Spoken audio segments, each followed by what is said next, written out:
शायद वो मेरे खून में ही एक वो बात आ गई। और मैं जब 5-6 साल की थी, ये बात सिर्फ मेरी मौसी जानती थी कि मैं गाती हूँ। तो घर में जब एक फंक्शन था, मैं अगर गलत नहीं बोल रही हूँ, तो मेरे बड़े भाई का मुंडन था। उस वक्त मौसी ने पहली बार मुझसे कहा सबके सामने कि तुम कोई गाना सुनाओ। तो सब हंसने लगे, अरे ये मुझे घर में गुड्डी कहते हैं सब, ये गुड्डी क्या गाना गाएगी। मौसी ने कहा आप लोग सुनो तो। जी। तब एक फिल्म आई थी लाडला, जिसमें निरूपा रॉय जी थी और बलराज साहनी जी थे। तो उसमें एक गाना था, कांटों की दुनिया है तुझसे जवां, तूने बसाया है मेरा जहां, मेरी दुआ ले जा रे। ये गाना मैं बड़े शौक से गाती थी। तो वही मैंने सुनाया, सुनकर सब स्तब्ध हो गए कि ये बहुत गाती अच्छा भी है। गाती हैं। हाँ। क्योंकि मैं डांस भी बहुत अच्छा करती अच्छा थी, अच्छा। जैसे बच्चे करते हैं, लेकिन मैं शौकिया नहीं, बिल्कुल बाकायदा मतलब कॉस्ट्यूम वगैरह पहनकर डांस करती थी। तो उसके बाद बस वो बात वहीं रह गई। करते करते जब मैं 7 साल की हो गई, तो मेरे मामा जी प्रोग्राम्स ऑर्गेनाइज करते थे मुंबई में। उन्होंने ऐसा ही एक प्रोग्राम यहाँ के तेजपाल ऑडिटोरियम में ऑर्गेनाइज किया था। तो वहाँ पे मामा जी और मौसी जी ने ये सोचा कि क्यों नहीं हम इससे गाना गवाएं। पहले तो तय ये हुआ था कि मैं डांस करूं। फिर मौसी ने कहा देखो बच्चा अगर डांस करे तो बहुत एक मतलब अचंभे की बात नहीं है, लेकिन उस ज़माने में यानी 1967 की बात मैं कर रही हूँ, एक बच्चे के लिए स्टेज पर आकर ऑडियंस के सामने बाकायदा गाना गाना बहुत बड़ी बात होती थी।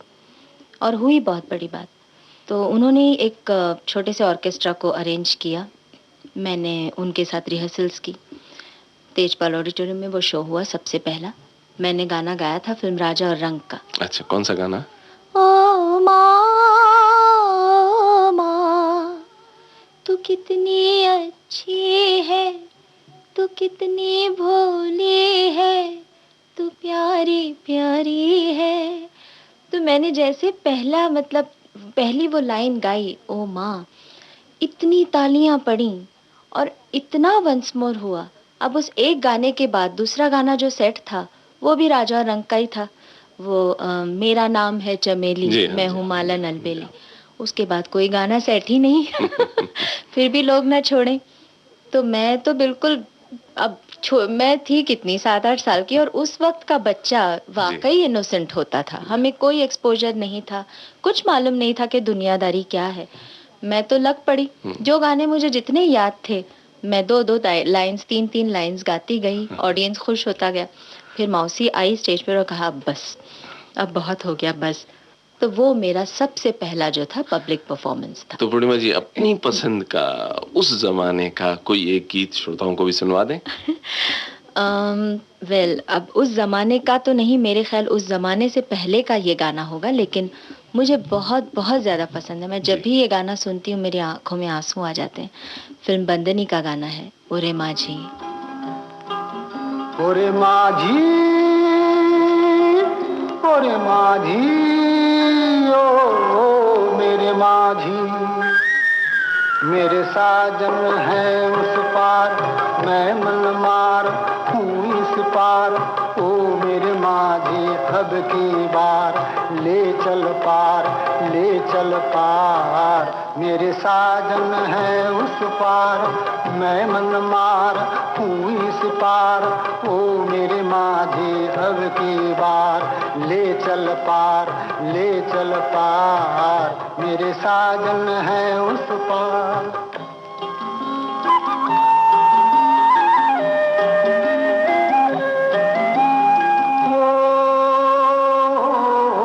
मन की किताब से तुम मेरा नाम ही मिटा देना। गुम तो न था कोई भी, अब गुल मेरे भुला देना। मन की किताब से तुम मेरा नाम ही मिटा देना। गुम तो न था कोई भी, अब गुल मेरे भुला देना। मुझे आज की विदाता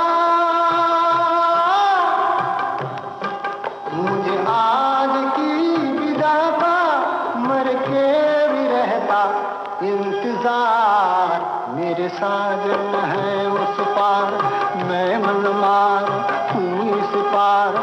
ओ मेरे माझी अब की बार, ले चल पार, ले चल पार, मेरे साजन है उस पार।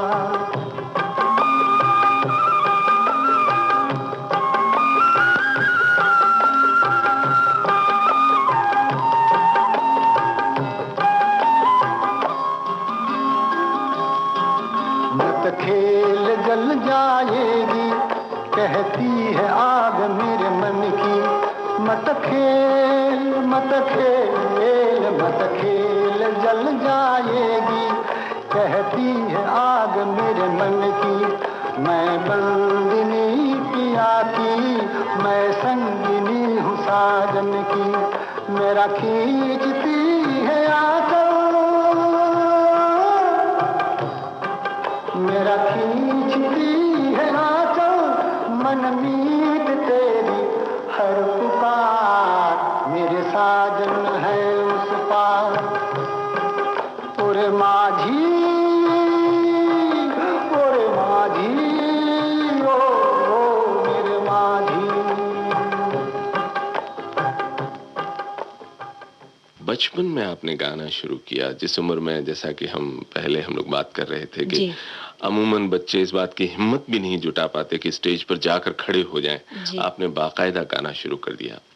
उसके बाद क्या आपने संगीत की बाकायदा तालीम लेनी शुरू की? नहीं, इस पहले स्टेज परफॉर्मेंस के बाद मैंने 9 साल की उम्र में पहला गाना रिकॉर्ड किया फिल्म अंदाज के लिए। अच्छा, इससे पहले कि आप तालीम लें, आपने पहले गाना रिकॉर्ड किया? हाँ, है ना बोलो बोलो पापा को मम्मी से प्यार। जी जी। उसका भी एक वाकया है जी। शंकर जयकिशन जी का म्यूजिक था उस फिल्म में, और शंकर जी पहले से ही बहुत एक्सपेरिमेंटल थे। वो चाहते थे कि इस गाने के लिए बच्चे ही आएं और बच्चे ही गाना गाएं। तो उन्होंने अपने सारे मतलब जितने पहचान के उनके लोग थे सबको कह रखा था, अगर कोई बच्चा नज़र में हो तो ज़रूर बताना। अब मेरे नानी के जो नेबर थे, मतलब उनके पड़ोसी थे, मिस्टर चंद्रकांत भोसले जी, मतलब हमारा एक परिवार जैसे ही था। वो इस बात को जानते थे कि मैं गाती हूँ, तो उन्होंने शंकर जी से कहा, और डैडी को भी सब जानते थे क्योंकि डैडी भी उसी फील्ड में थे।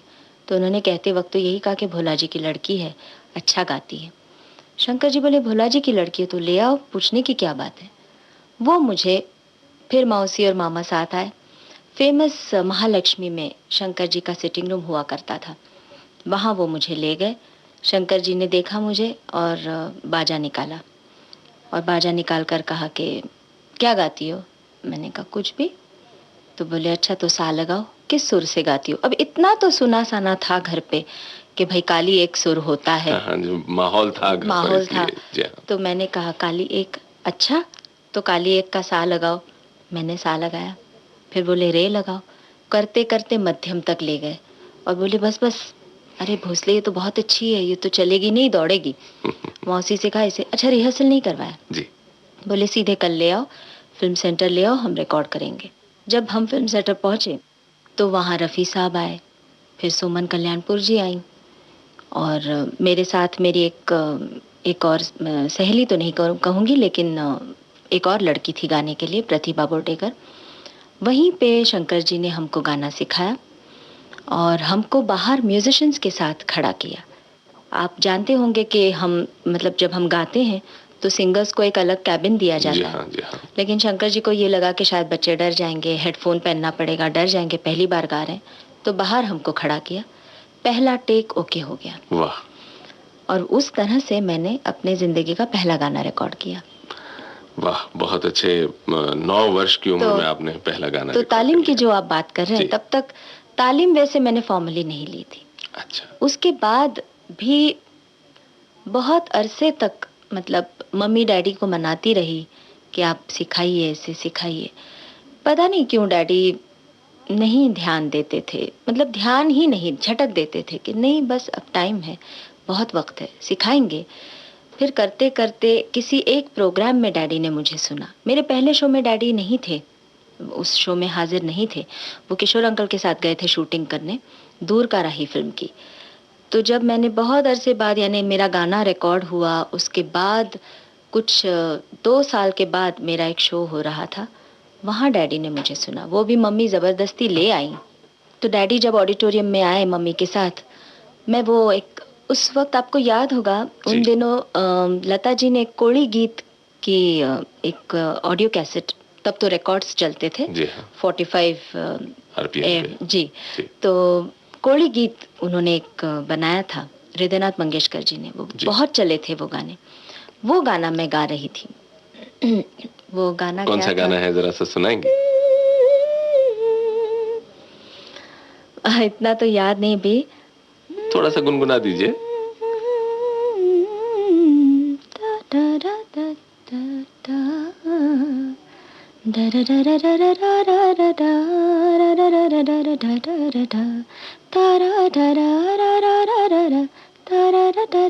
याद आया।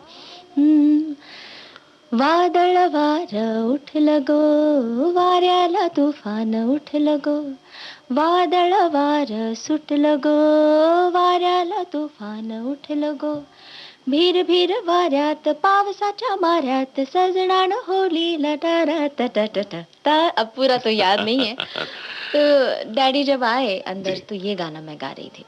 उसमें एक आलाप था, आहा हाय, बड़े हाई पिच में था वो जी। डैडी सुनकर जरूर चौंके होंगे, क्योंकि उसी वक्त उन्होंने मम्मी से कहा ठीक है मैं सिखाऊंगा इसे, आई थिंक इसको अब सीखना चाहिए। तो दूसरे दिन से ही मेरी तालीम उन्होंने शुरू की। अब शुरू क्या की, थोड़ा ही उन्होंने बस सिखाना शुरू किया था। ये बात होगी 70 लेट 70s की, और सिखाने के लिए हार्डली 4-5 महीने उन्होंने मुझे सिखाया, और अप्रैल में उनका देहांत हो गया अचानक ही। तब तक मेरा गाना रिलीज नहीं हुआ था जी। बस एक आप समझिए कि एक इनिशियल जो रिकॉर्ड्स बाहर आती हैं ना, जो मतलब इस तरह से बांटी जाती हैं, जो सिर्फ कहते हैं प्रमोशन के लिए बांटी जाती हैं। तो हमारे पास एक रिकॉर्ड आया था, डैडी ने वो गाना सुना और कहा ये गाना बहुत चलेगा। बस उन्होंने उतना ही कहा। उसके बाद अप्रैल 11 को उनका देहांत हो गया, और मेरे करियर का या मेरी ज़िंदगी का टर्निंग पॉइंट ही वो हुआ, क्योंकि 11 अप्रैल को डैडी गुजरे और 12 अप्रैल को मेरा एक बहुत बड़ा शो था मुंबई के रंग भवन ऑडिटोरियम में। बैसाखी दी रात का शो था वो। तो उस वक्त बड़े पैमाने में करते थे, बड़े बड़े लोग, मतलब फिल्म इंडस्ट्री की बड़ी बड़ी हस्तियां शामिल होती थीं, प्राण साहब, जयराज जी, सब लोग थे उसमें, दारा सिंह जी, सब मिलकर ऑर्गेनाइज करते थे। तो उस शो के लिए डैडी ने मुझे बहुत रिहर्सल्स कराई थी। वो पता नहीं बहुत चाहते थे कि मैं गाऊं, क्योंकि बड़ी बड़ी हस्तियां आने वाली थी। तो इससे बड़ा एक्सपोजर शायद मुझे ना मिलता जी। कि उन्हें मालूम था। तो मैं जब उनका देहांत हो गया तो सब यही सोचने लगे कि अब डेफिनेटली मैं नहीं जा पाऊंगी। लेकिन डैडी के कुछ बहुत करीब के दोस्त, जैसे किशोर अंकल, दिलीप चित्रे जी, राइटर हैं बहुत अच्छे, सब ने मुझे बोला कि तुम जाओगी तो ज़रूर उनको बहुत अच्छा लगेगा, वो जहाँ कहीं भी हैं।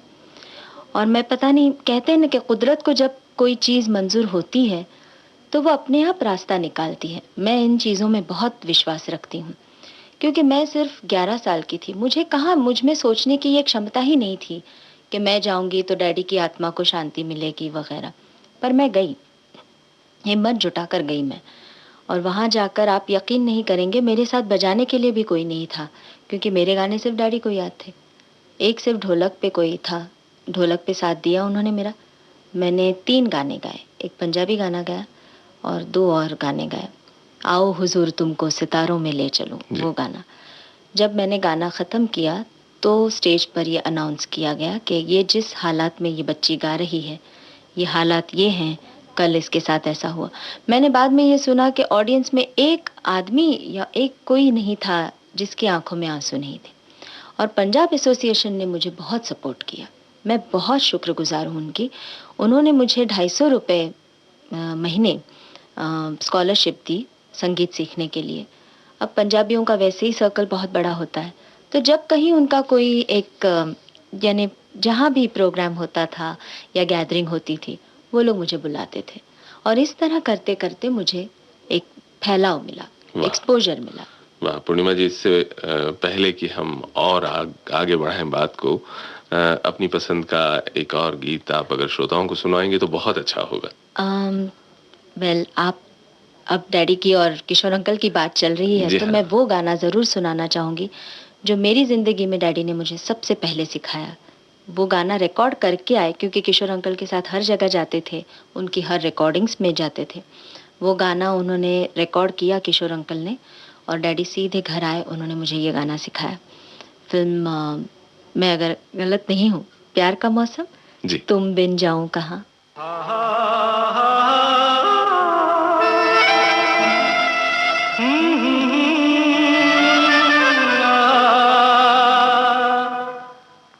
हा हा हा तुम बिन जाऊं कहाँ, तुम बिन जाऊं कहाँ, के दुनिया में आके कुछ न फिर चाह कभी तुमको चाह के,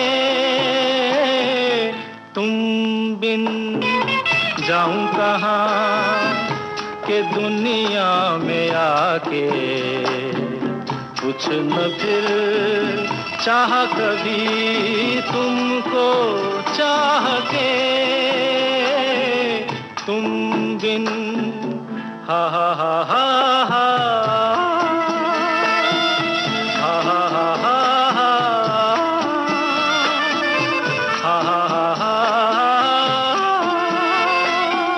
हा हा हा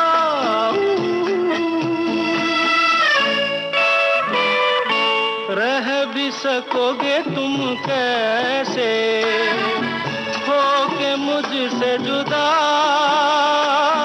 हट जाएंगी दीवारें सुन के मेरी सदा,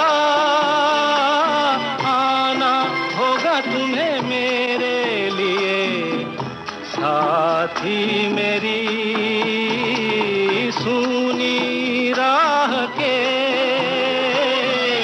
तुम बिन जाऊं कहाँ, के दुनिया में आके कुछ न फिर चाह कभी तुमको चाह के,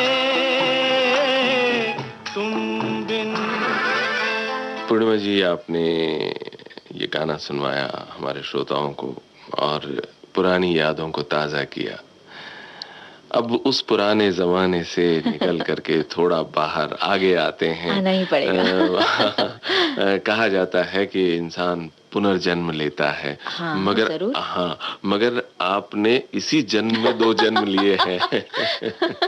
मैं जानती थी आप मुझसे ये सवाल ज़रूर करेंगे।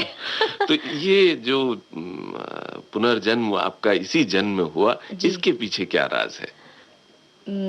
इससे पहले मैं ये क्लियर कर दूं, जी। क्योंकि शायद हो सकता है हमारे कुछ श्रोता अभी भी कंफ्यूज्ड हों। जी। मैं उन्हें बता दूं कि मैंने बचपन में जो भी उन्होंने मेरे गाने सुने, अंदाज है ना बोलो बोलो, तेरा मुझसे है पहले का नाता कोई, या मैंने जो सबसे पहले गुनगुनाया धर्म करम का वगैरह, वो मैं तब सुषमा श्रेष्ठ के नाम से गाती थी। जी हाँ। तो पुनर्जन्म जब हुआ तो तब मैं पूर्णिमा के नाम से गाने लगी। अब मैं आपको वो किस्सा भी सुनाती हूँ। बहुत लोग ये सोचते हैं कि शायद हो सकता है न्यूमरोलॉजी की वजह से मैंने नाम बदला, ये सोच कर के पूर्णिमा के नाम से मुझे और कामयाबी हासिल होगी। लेकिन ये गलत है, क्योंकि सुषमा श्रेष्ठ के नाम से आज भी जितने लोग मुझे पहचानते हैं, वो शायद पूर्णिमा को उतना नहीं जानते होंगे जितना सुषमा श्रेष्ठ को जानते हैं। तो ये कहना गलत होगा कि मैंने फॉर लक नाम बदला। हुआ यूँ कि मैं चाहती थी कि मैं बच्चे के इमेज से बाहर निकलूं, क्योंकि मेरे सुषमा श्रेष्ठ के नाम से जितने गाने पॉपुलर हुए वो सिर्फ बच्चों के गाने। जी हाँ, सब बचपन के ही जी गाने हाँ। थे। और मैं जब बड़ी हो गई, 16-17 साल की हो गई, तब भी लोग मुझे बच्चों के गानों के लिए ही बुलाते थे। शर्म सी भी महसूस होती थी।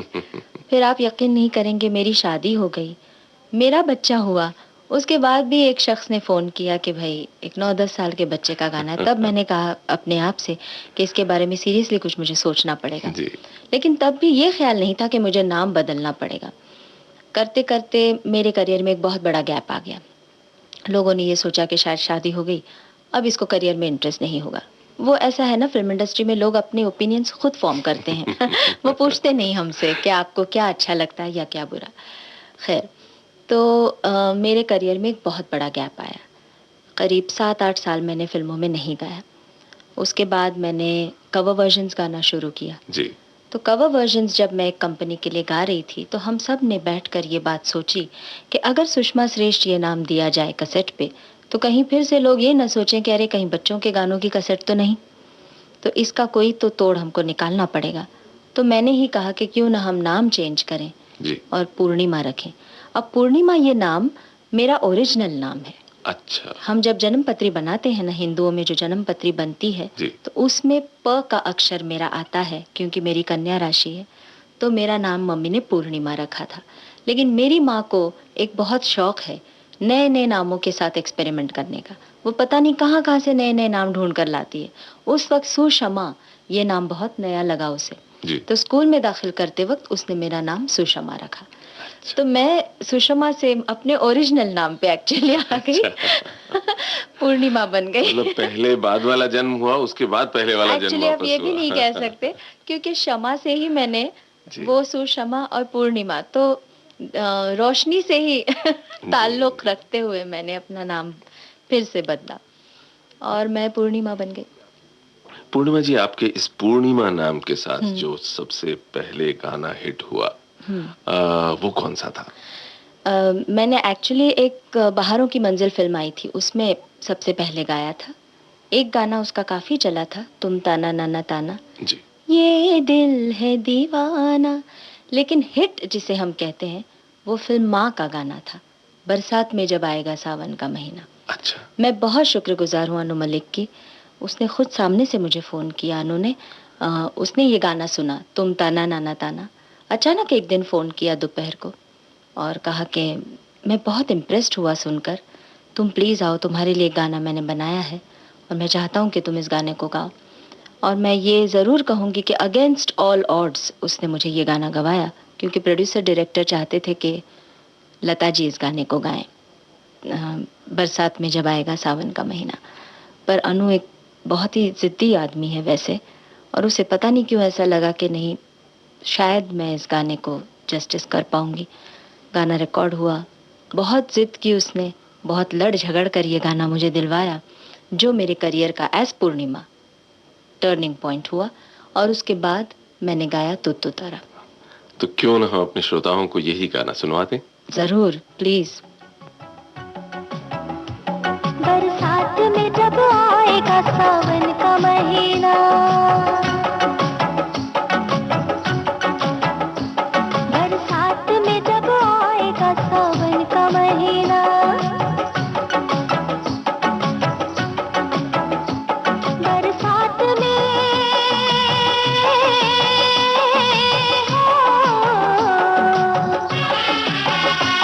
बरसात में जब आएगा सावन का महीना, सावन का महीना, सावन का महीना, साजन को बना लूंगी अंगूठी का नगीना, साजन को बना लूंगी अंगूठी का नगीना। बरसात में जब आएगा सावन का महीना, साजन को बना लूंगी अंगूठी का नगीना।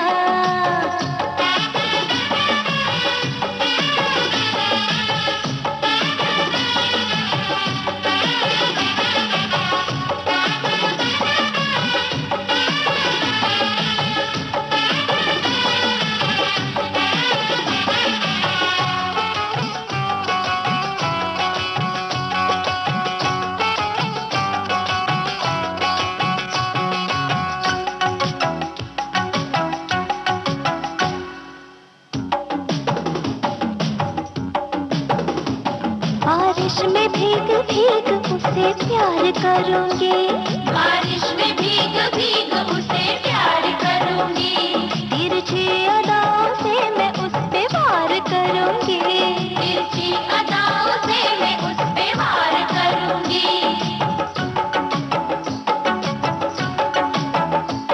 मैं उसके आगे नखरे हजार करूंगी, बेशुमार करूंगी, बार बार करूंगी, पल्लू से बांध लूंगी कि वो जाए कहीं ना, पल्लू से बांध लूंगी कि वो जाए कहीं ना, साजन को बना लूंगी अंगूठी का नगीना।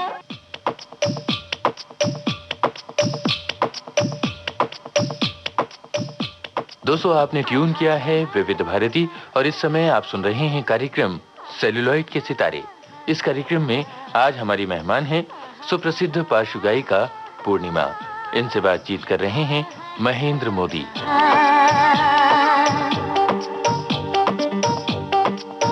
पूर्णिमा जी, आप जब गाना गाती हैं तो किस तरह से गाती हैं? थोड़ा सा हमारे श्रोताओं को बतलाइए। आप किस तरह से तैयारी करती हैं, किस तरह से रिकॉर्ड करवाती हैं, आपके दिमाग में उस वक्त क्या चलता है? तैयारी के लिए तो अब हमको फुर्सत नहीं, मतलब वक्त ही नहीं दिया जाता। अच्छा। बहुत बार तो यूं होता है कि फ़ोन आता है, अभी आ जाओ, और हमें बिल्कुल जाकर वहीं गाना सीखना पड़ता है और गाना पड़ता है। हाँ, लेकिन एक्सपीरियंस अभी 30 साल तो हो गए गाते गाते। मेरे ख्याल लोग जब कहते हैं ना कि एक्सपीरियंस से आप सीख जाओगे, तो उसका मतलब यही होता है। एक्सपीरियंस से हम सीख गए हैं कि किस सिचुएशन को हमको किस तरह से हैंडल करना है।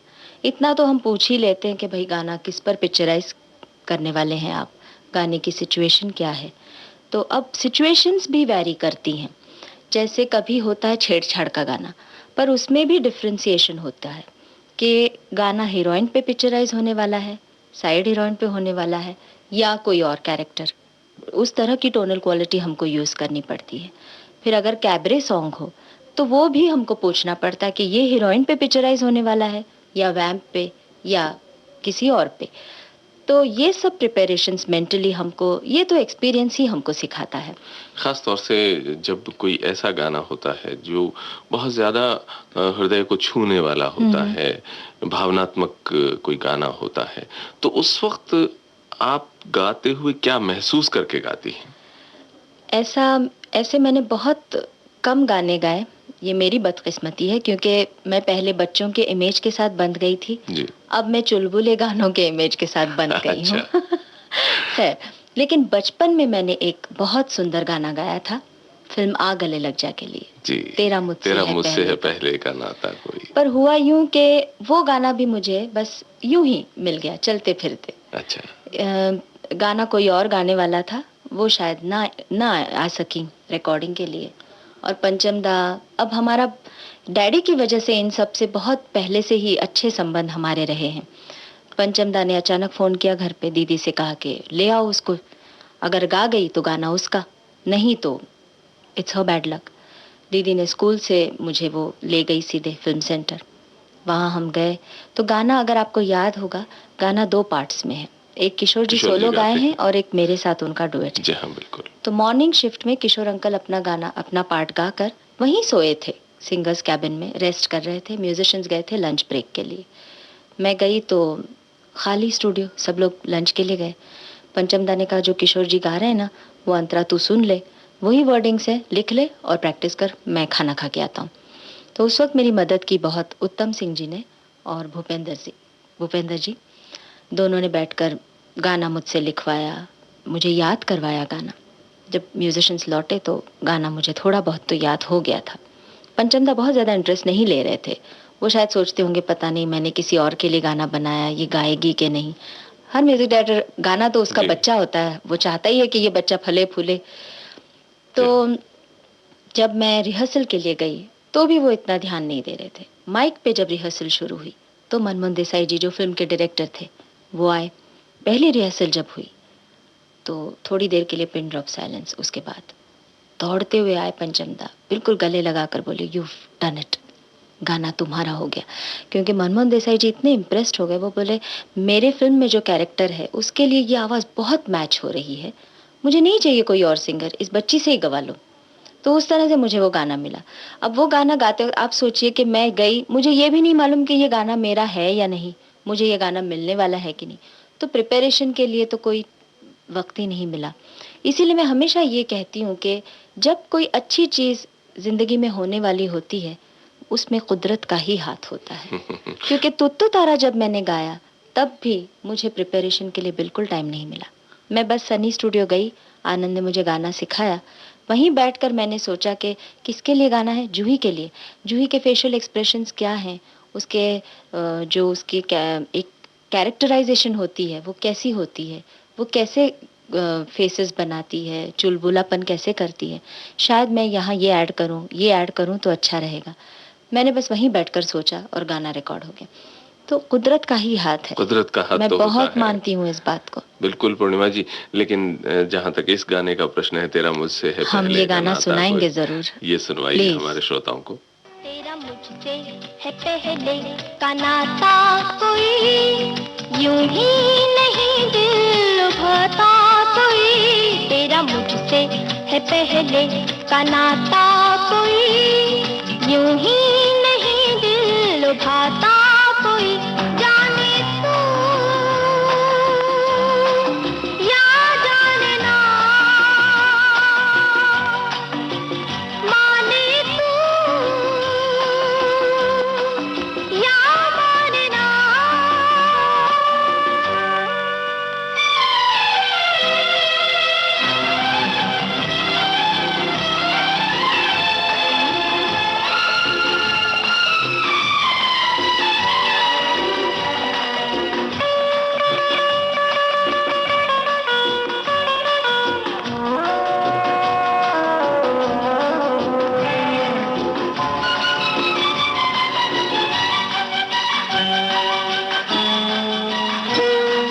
देखो अभी खोना नहीं, कभी जुदा होना नहीं। देखो अभी खोना नहीं, कभी जुदा होना नहीं। अब के यूं ही मिले रहेंगे दोनों, वादा रहा ये इस शाम का। जाने तू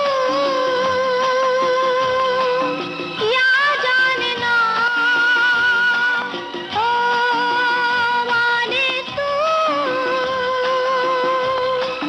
या माने ना। तेरा मुझसे है पहले का नाता कोई, यूं ही नहीं दिल लुभाता कोई। तो आपने क्या रेडियो के लिए भी कभी गाया है?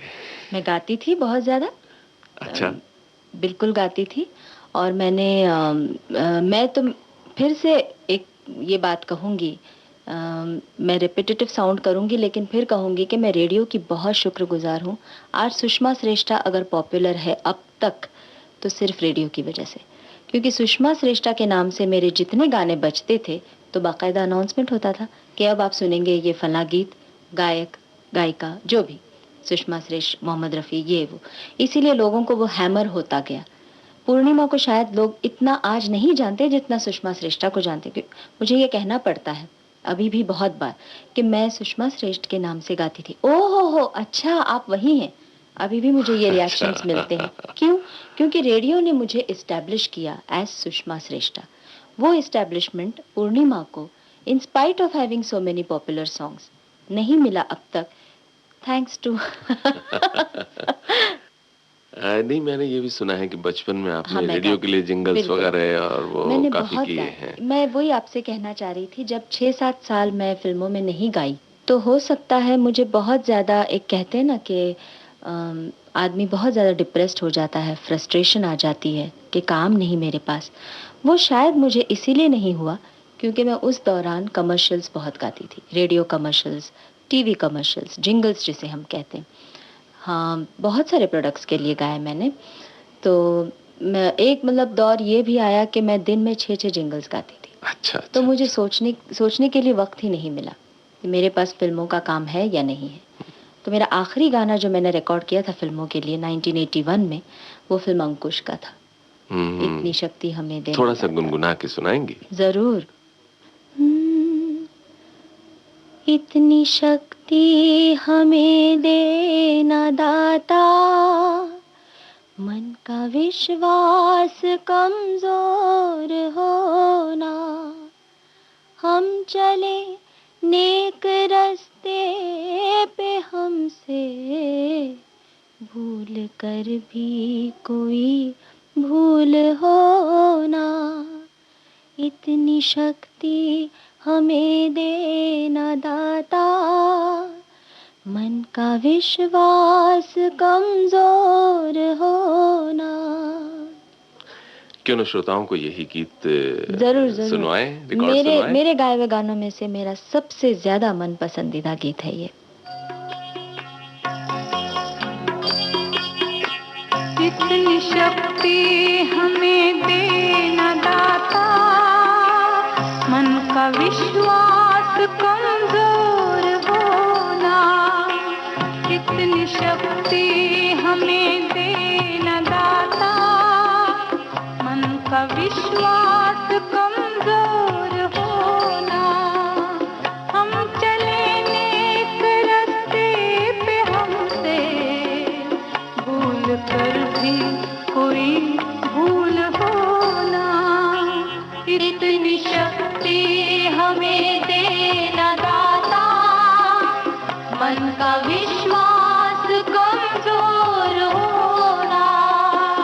हम चले नेक रास्ते पे, हमसे भूल कर भी कोई भूल होना, इतनी शक्ति हमें देना दाता, मन का विश्वास कमजोर होना।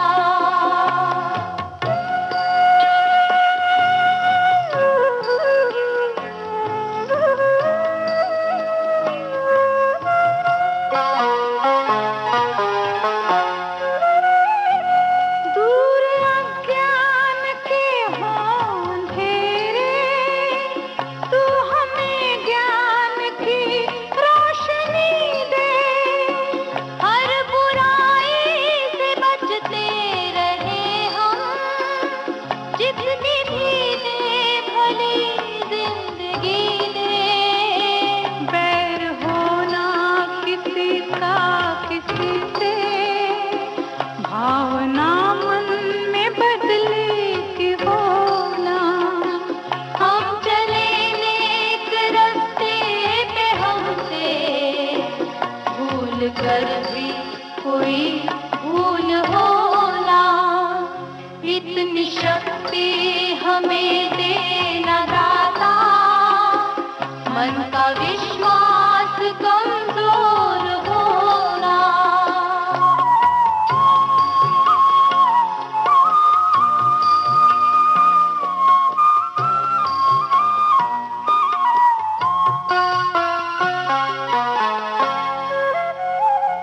हम न सोचे हमें क्या मिला है, हम ये सोचे किया क्या है अर्पण। फूल खुशियों के बांटे सभी को, सबका जीवन ही बन जाए मधुबन। अपनी करुणा का जल तू बहा के, कर दे पावन हर एक मन का कोना। हम चले नेक रास्ते पे, हमसे भूल कर भी कोई भूल होना, इतनी शक्ति हमें देना दाता, मन का विश्वास कमजोर होना।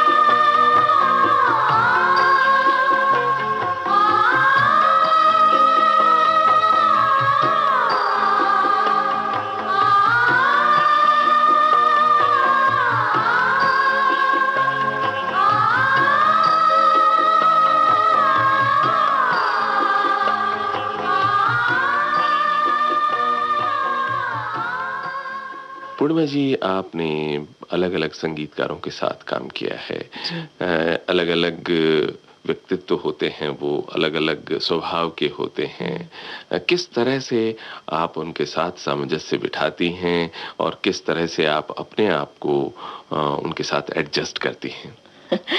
मैं बहुत खुशनसीब हूँ। मैंने बचपन से लेकर अब तक, यानी मैंने नौशाद साहब के साथ काम किया, मदन मोहन जी के साथ किया, वसंत देसाई जी के साथ, सलील दा के साथ, लक्ष्मीकांत प्यारेलाल, शंकर जयकिशन, सी रामचंद्र, श्रीनिवास खड़े जी, सबके साथ काम किया, एस डी बर्मन जी, आर डी बर्मन जी, चित्रगुप्त जी के साथ काम किया। अभी मैं मतलब इसीलिए बहुत ज़्यादा मतलब मुझे खुशी होती है कि मैंने जिन लोगों के साथ उस जनरेशन में काम किया, आज उनके बेटे जब काम कर रहे हैं, कोई म्यूज़िक डायरेक्टर्स हैं, कोई अरेंजर्स हैं, कोई म्यूजिशियंस हैं, मैं उनके बेटों के साथ भी काम कर रही हूँ। शायद मेरी उम्र में बहुत कम लोग ये माइलस्टोन। जी हाँ, बिल्कुल इस तरह से 2 पीढ़ियों के साथ एक साथ काम कर सकते हैं। तो उस वक्त तो खैर बच्चा थी, मैं क्या एडजस्ट करूँगी, मेरी क्या मजाल, मेरी क्या औकात। बस मैं इसी बात से खुश होती थी कि मुझे इन्होंने इस काबिल समझा के गाने के लिए बुलाया। खैर इतनी अक्ल भी नहीं थी कि मैं किन लोगों के साथ काम कर रही हूँ, वो तो अक्ल अब आई, और अब जब आई तो अफसोस होता है कि आज मैं उनके साथ क्यों नहीं काम कर सकती। लेकिन आज के दौर के जो मेरे हम उम्र हैं सब, आनंद मिलिंद, अनु मलिक, जतिन ललित, तो खैर बचपन से हम साथ गाते आए हैं, तो हम सब हम उम्र हैं। तो वो एक एटमॉस्फेयर ही नहीं है कि यार मैं म्यूज़िक डायरेक्टर हूँ, तुम सिंगर हो, मैं नहीं। हम सब बहुत ही मिलजुल कर, एकजुट होकर काम करते हैं। अगर मुझे कोई सजेशन देना है तो खुलकर मैं सजेशन दे सकती हूँ, क्योंकि आज फिर वो दौर आया है कि हम हर गाने की रिहर्सल पहले करते हैं। एक दिन पहले हमको बुलाया जाता है सेट पर, गाना सुनाया जाता है, म्यूजिशियंस के साथ हम एक बार उसको रिहर्स करते हैं। अगर हमें कहीं कोई लाइन चेंज करनी है या कोई एडिशंस करनी है तो बिल्कुल हमको फ्रीडम दी जाती है। कोई अच्छा अनुभव आप अगर सुनाना चाहें? हाँ, एक अनुभव है। मैं जब आनंद मिलिंद के लिए गाने गई थी, फिल्म बोल रहा था बोल, तो सबसे पहला गाना जो रिकॉर्ड हुआ वो तुत्तू तारा नहीं था, वो गाना था मैं हूँ गाँव की गोरी। मैं हूँ गाँव की गोरी बाबू रंग लहरी, जरा मुझको भी चलना सिखा दे तू। ये गाना पहले रिकॉर्ड हुआ था। तो आनंद ने मुझे गाना सिखाया, सब हुआ। जब मैं गाने लगी तो बाद में मुझे पता चला, कुछ लोगों ने मुझे ये बताया कि जब तुम गाने लगी तो आनंद मुड़कर सबसे कहने लगा, अरे यार मुझे तो ऐसा लग रहा है जैसे मैं गा रहा हूँ, ये मुझे इतना अच्छा इमिटेट कर रही है। मुझे इतनी खुशी हुई वो सुनकर। एक सिंगर के लिए ये सबसे बड़ा, कहते हैं ना, कॉम्प्लीमेंट हो सकता है म्यूजिक डायरेक्टर की तरफ से, कि वो ये कहे कि मुझे ऐसा लग रहा है जैसे मैं गा रहा हूँ। मुझे लगता है ये सबसे बड़ा कॉम्प्लीमेंट, और मैं नहीं भूल सकती इस कॉम्प्लीमेंट को। ऐसे बहुत सारे अनुभव हैं, कुछ अच्छे कुछ बुरे जी। जैसे मैं जब फिल्म जुड़वा का गाना रिकॉर्ड करने गई थी डेविड धवन जी के लिए, तो मद्रास बुलाया था उन्होंने रिकॉर्ड करने को, अनु मलिक ने। वो ऊंची है बिल्डिंग, लिफ्ट तेरी बंद है तो वो गाना रिकॉर्ड हुआ तो मैंने डेविड जी से पूछा हिम्मत करके कि क्या डेविड जी आप बॉम्बे में क्यों नहीं रिकॉर्ड करते, इतनी दूर हमें बुलाते हैं। तो डेविड जी बोले, पूर्णिमा ऐसी बात नहीं है, मैं बॉम्बे में भी रिकॉर्ड कर सकता हूँ। मैं यहाँ शूटिंग कर रहा था, मैंने सोचा यहीं अपने सामने ही रिकॉर्डिंग हो, तो मुझे अगर कुछ चेंजेस चाहिए हो तो। और एक बात ये सुन लो, मुझे यहाँ भी कोई सिंगर मिल सकती है, ऐसी बात नहीं है, मैं किसी सिंगर से भी गवा सकता हूँ, लेकिन मैंने तुम्हें क्यों बुलाया, क्योंकि मैं जानता हूँ कि जो काम मैं चाहता हूँ वो तुम मुझे दे सकती हो। तो ये डोंट एवर थिंक कि मैं तुम पर मेहरबानी कर रहा हूँ तुम्हें गवा कर या तुम्हें इतनी दूर बुला कर, ये कभी मत सोचना, कोई तुम पर मेहरबानी नहीं करता, हमें तुम्हारी ज़रूरत है इसीलिए हम तुम्हें गवा रहे हैं। जिस दिन तुम अपना काम अच्छा नहीं करोगी उस दिन हम तुम्हें गवाना बंद करेंगे, तो अपने काम पर हमेशा तुम भरोसा रखना। वो बात मेरे दिमाग में इस तरह से बैठ गई है कि आज ऐसा हो गया है कि मुझे काम मिले या ना मिले, मुझे अपने काम पे इतना भरोसा है। मैं जानती हूँ कि मैं अपना काम अगर अच्छा करूँगी, आज नहीं कल, फिर 8 साल अगर गैप पड़ भी गया तो 8 साल के बाद ही सही, मुझे याद जरूर करेंगे लोग। वाह, ये आत्मविश्वास आपको बहुत ऊंची से ऊंची मंजिल तक लेकर जाए। इसलिए बार बार ये कहती हूँ, इतनी शक्ति हमें देना दाता, मन का विश्वास कमजोर होना। वाह, तो अब एक गीत और सुनवाएंगे कोई अपना अच्छा सा? आप जो सुनवाना चाहें। वैसे मैं चाहूंगी कि आप दिल जले का गीत सुनाएं। जरूर जरूर, शाम वही है सुनवाते धुआं हैं। धुआं। जी हाँ, बिल्कुल वही सुनवाते हैं। शाम है धुआं धुआं, शाम है धुआं धुआं, हो शाम है धुआं धुआं, जिसका रुआं रुआं उलझी उलझी सांसों से, बहकी धड़कन से कह रहा है आरज़ू की दास्तां।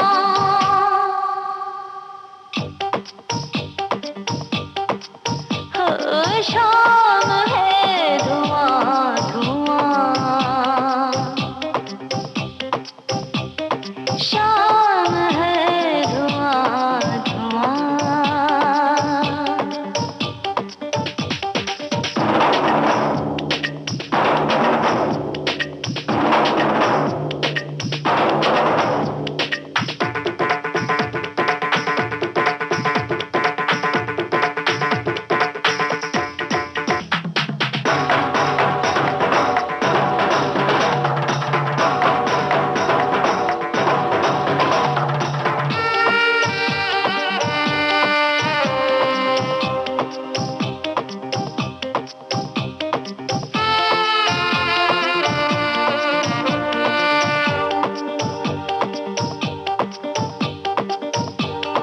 आरज़ू झूठ है, कहानी है, आरज़ू का फरेब खाना नहीं। खुश जो रहना हो जिंदगी में तुम्हें, दिल किसी से कभी लगाना नहीं। मेरे दिल पे जो लिखा है वो तुम्हारा नाम है। मेरी हर नजर में जाना तुमको सलाम है। मुझको तुमसे प्यार है, मुझको तुमसे प्यार है, मुझको तुमसे प्यार है, प्यार है, प्यार है। पूर्णिमा जी, आपने फिल्म के अपने परिवार के बारे में तो बतलाया जी। कि संगीतकार, गीतकार और सिंगर और म्यूजिशियन सब मिलकर के एक परिवार होता है। जी लेकिन एक और परिवार भी आपका हाँ होगा। हाँ, बिल्कुल बिल्कुल। तो हमारे श्रोता उस परिवार के विषय में भी कुछ जानना चाहेंगे। मैं अपने इस परिवार को बहुत बहुत ज़्यादा अहमियत देती हूँ ज़िंदगी में। मुझे ऐसा लगता है कि जब कोई औरत अपनी मर्जी से शादी करती है, करियर ओरिएंटेड, जिसका ऑलरेडी करियर हो, वो अगर अपनी मर्जी से शादी करे, जैसे मैंने की, मुझ पर कोई ज़ोर ज़बरदस्ती नहीं की किसी ने, मुझे ऐसा लगता है कि ऐसा एक इतना अहम निर्णय लेने के बाद ज़रूरी होता है हर औरत के लिए कि वो उस निर्णय को बिल्कुल इंसाफ दे ज़िंदगी में, जो कि मैंने कोशिश की है।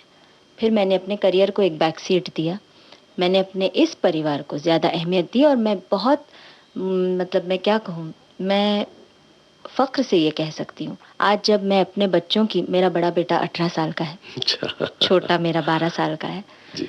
तो जब मैं अपने बच्चों की तारीफ अपने उस परिवार के लोगों से सुनती हूँ, जब मेरे म्यूज़िक डायरेक्टर्स, मेरे म्यूजिशियन दोस्त या मेरे सिंगर फ्रेंड्स, जो भी फिल्म इंडस्ट्री से या बाहर के भी कोई भी सदस्य, कोई भी लोग फ़ोन करते हैं घर में या आते हैं, और जब वो दोबारा मुझसे न मिले और मुझे फ़ोन करके ये कहते हैं कि आपने अपने बच्चों को इतने अच्छे संस्कार दिए हैं, इतनी अच्छी तालीम दी है, हमने इसीलिए फ़ोन किया सिर्फ ये कहने के लिए कि आपके बच्चे बहुत अच्छे हैं और लगता है कि आपने अपने बच्चों को बहुत वक्त दिया है।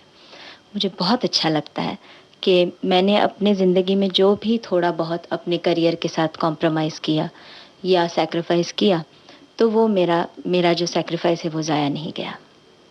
पूर्णिमा जी, आप अपने बच्चों को भी क्या इसी लाइन में लाने की सोचती हैं? मेरा बड़ा वाला तो अभी मैं कहना नहीं चाह रही थी, लेकिन वो सीख रहा है, पियानो सीख रहा है, तबला सीख रहा है, ड्रम्स भी सीख रहा है। वो ये कोशिश ज़रूर करेगा कि अगर म्यूज़िक डायरेक्टर नहीं तो कम से कम अच्छा कलाकार बने। हमारी शुभकामनाएं, हमारे और श्रोताओं की शुभकामनाएं भी आपके साथ हैं, आपके परिवार के साथ मैं हैं। अपने बच्चों के साथ साथ अपने पति को नहीं भूल सकती हूँ, क्योंकि आज उनका अगर साथ नहीं होता तो मैं आज यहाँ नहीं बैठी होती आपके सामने, मेरे गाने इस तरह से मैं बजाती नहीं होती। मुझे ऐसा लगता है कि हर कलाकार को, मेरी जगह पर हर कलाकार को ऐसा ही पति मिलना चाहिए। वाह। पूर्णिमा जी, तो ऐसे लोग, ऐसे युवा पीढ़ी के लोग जो यहाँ आना चाहते हैं, कुछ करना चाहते हैं, संगीत के क्षेत्र में कुछ करके दिखाना चाहते हैं, उनके लिए कोई संदेश आप देना चाहेंगी? संदेश तो नहीं, लेकिन एक मेरी इच्छा ज़रूर है दिल में। मेरे कुछ अरमान अपने लिए हैं। मैंने अपने लिए कुछ, एक कहते हैं ना, एक मंजिल सोच रखी है। जिस दिन मैं उस मंजिल को हासिल करूंगी, उसके बाद मैंने ये सोचा है कि मैं और संगीत सीखूंगी। मैं बहुत ज़्यादा संगीत सीखना चाहती हूँ, वो इसीलिए कि मैं एक छोटा सा वर्कशॉप खोलना चाहती हूँ। मैंने जो कुछ सीखा अपनी ज़िंदगी में, मैं उनके साथ बांटूं, कुछ उस्ताद रखूं जो उन्हें अच्छी तालीम दे सकें। फिर मैं ये भी चाहती हूँ कि वहाँ एक छोटी सी ऐसी जगह हो जहाँ वो बच्चे खाना खा सकें, चैन से सो सकें, आराम कर सकें, अपना दुख दर्द एक दूसरे के साथ बांट सकें। क्योंकि कितने बच्चे ऐसे भी आते हैं जिनको खाने तक को नहीं मिलता, ठीक से सोने की जगह तक नहीं मिलती। ये एक सपना है मेरा। मैं जब अपनी एक मंजिल, अपनी जो मैंने तय की है एक मंजिल, उस मंजिल को जब मैं पार करूं, फिर मैं ये ज़रूर कोशिश करूंगी कि मैं इस अपने सपने को पूरा करूं। आप भी दुआ कीजिएगा। बिल्कुल बिल्कुल, हम भी दुआ करेंगे।